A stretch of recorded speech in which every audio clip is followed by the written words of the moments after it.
A excelência da fé. Nesta palavra, quero mostrar para vocês 6 mantimentos vitais para sustento da nação de Israel. Com relação à nossa fé, que ainda que deixe de existir, não pode abalar a excelência da nossa fé.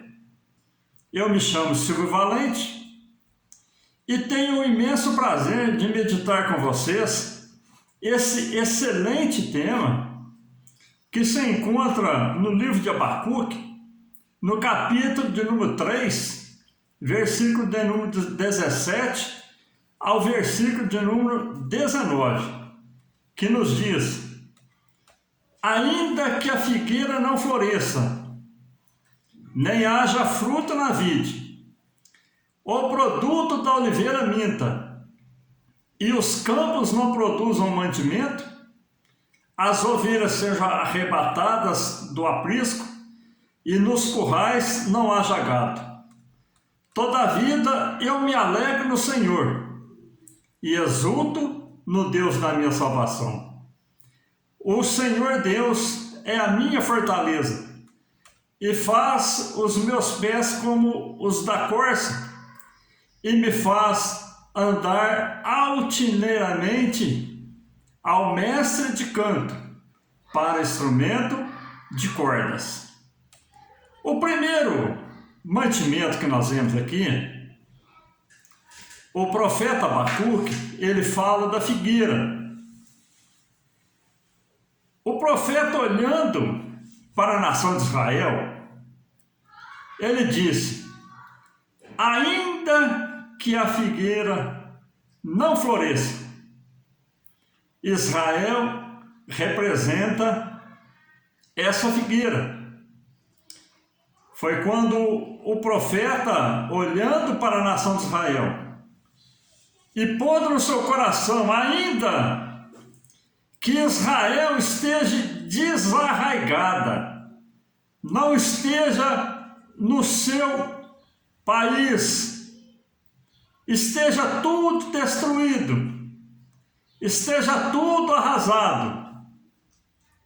Aí o profeta diz: ainda que a figueira não floresça, ainda que a nação de Israel não exista. No Evangelho de São Lucas, no capítulo de número 21, versículo de número 29 ao 30, nos fala o seguinte: ainda lhes propôs uma parábola, dizendo, o Senhor Jesus: vede a figueira e todas as árvores, quando começam a brotar, vendo-o sabeis por vós mesmo que o verão está próximo. Falando de quem? Da nação de Israel. Que a nação de Israel ela foi dispersa, ela foi tirada do seu reino por servir a outros deuses. Aí ela foi dispersa, deixou de existir a nação de Israel. Aí o Senhor Jesus fala: olha, quando vocês verem que a nação de Israel, que a figueira está brotando, perto está o verão, perto está o arrebatamento da igreja.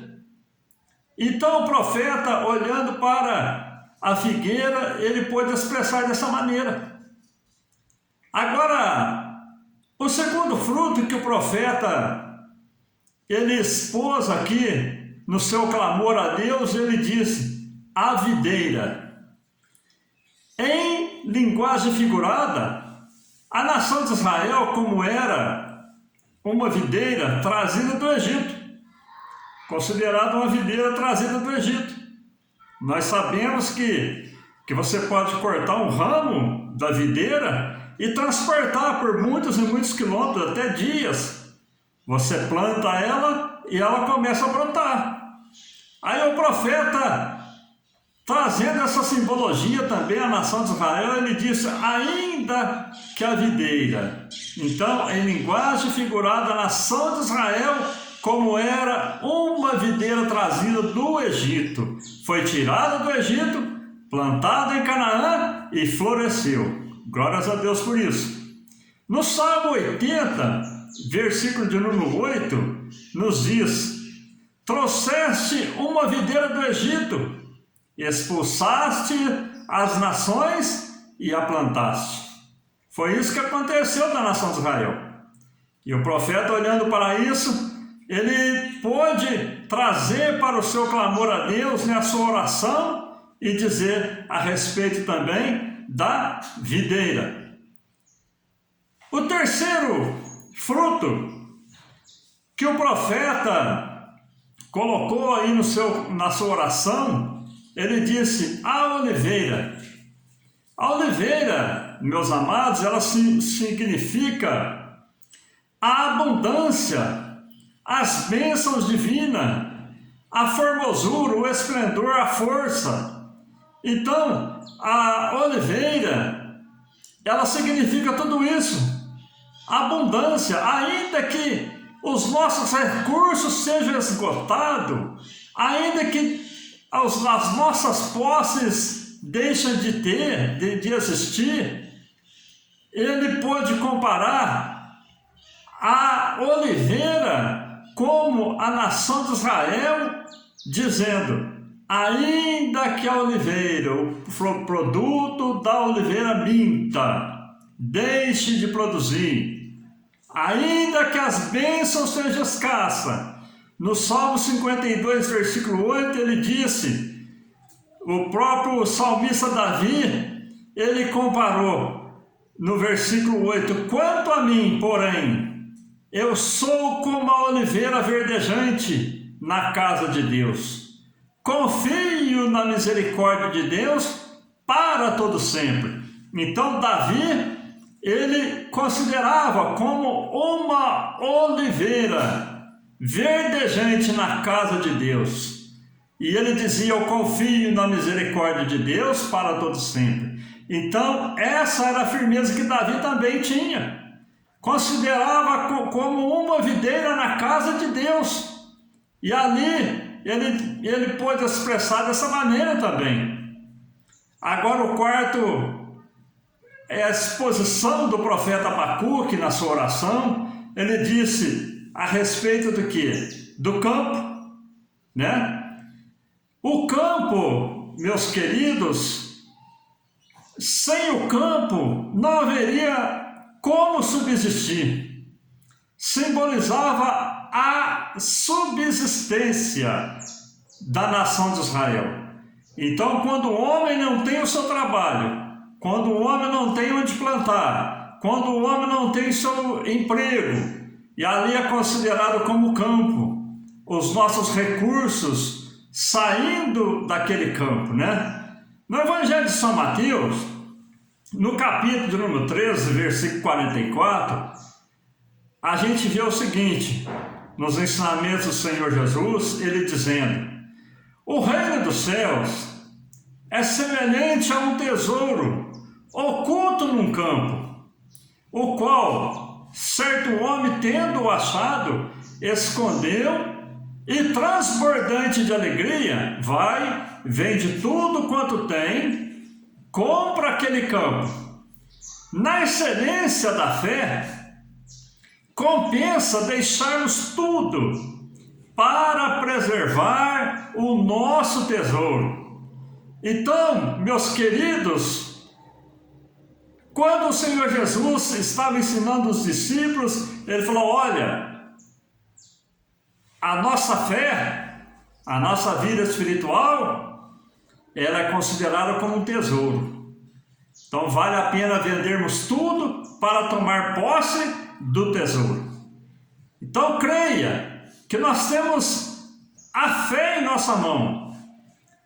E eu digo para você, meu amado, que na excelência da fé, nada deste mundo que está nessa imensidão do nosso planeta, nesse campo gigantesco, nada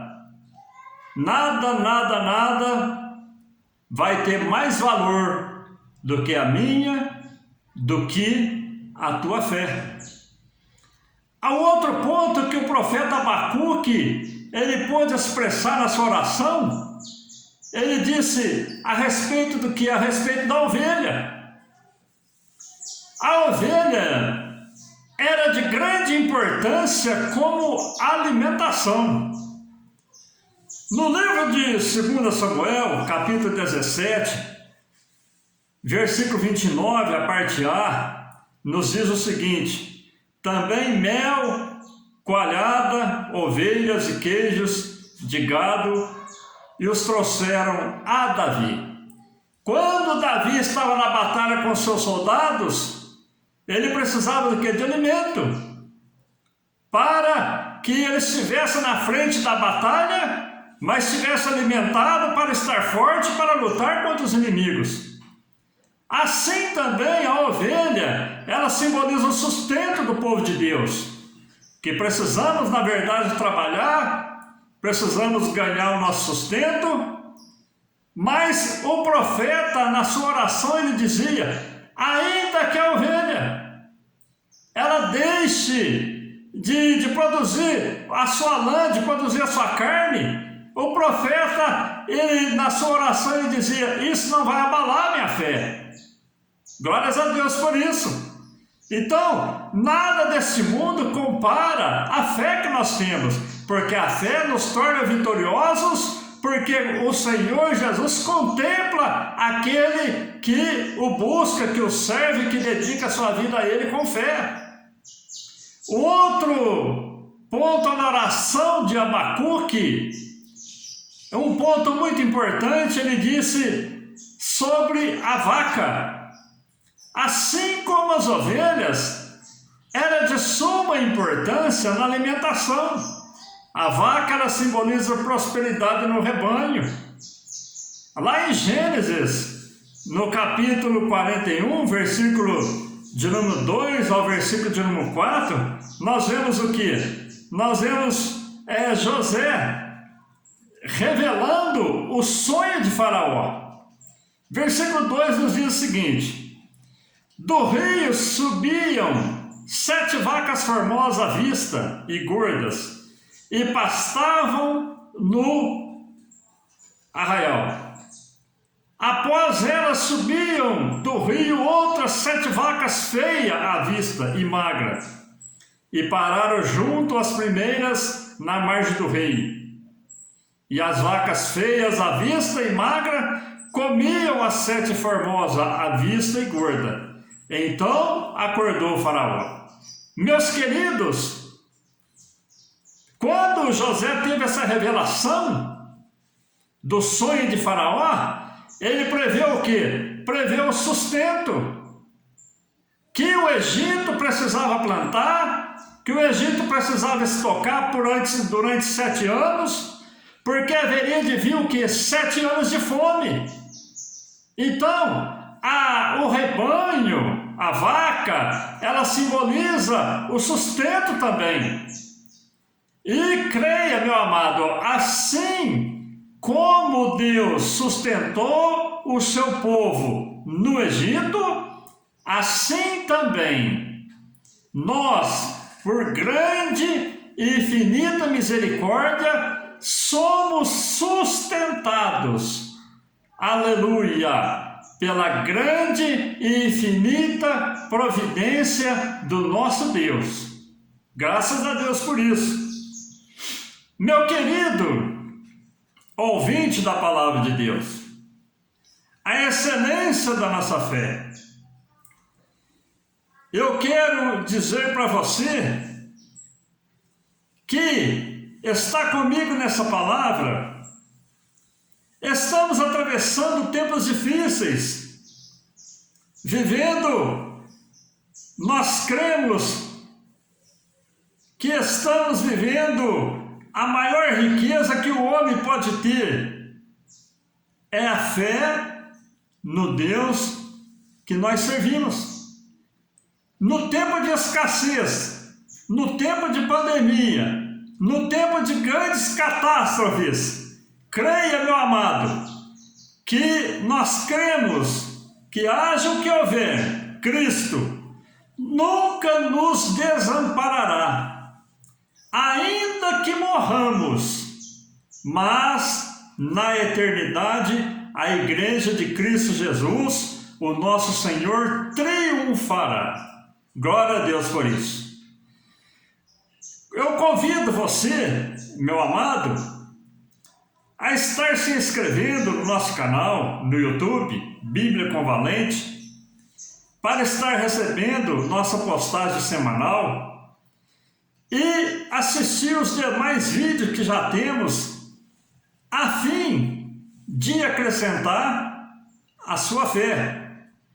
Vamos trabalhar em prol do crescimento da obra de Deus. Eu quero, neste momento, te abençoar, abençoar a tua família, abençoar todos que te cercam, com as bênçãos que os sacerdotes abençoavam a nação de Israel quando eles estavam no deserto, que se encontra lá em Números, no capítulo número 6, versículo do 24 ao 26. O Senhor te abençoe e te guarde. O Senhor faça resplandecer o seu rosto sobre ti e tenha misericórdia de ti. O Senhor sobre ti levante o teu rosto e te dê a paz.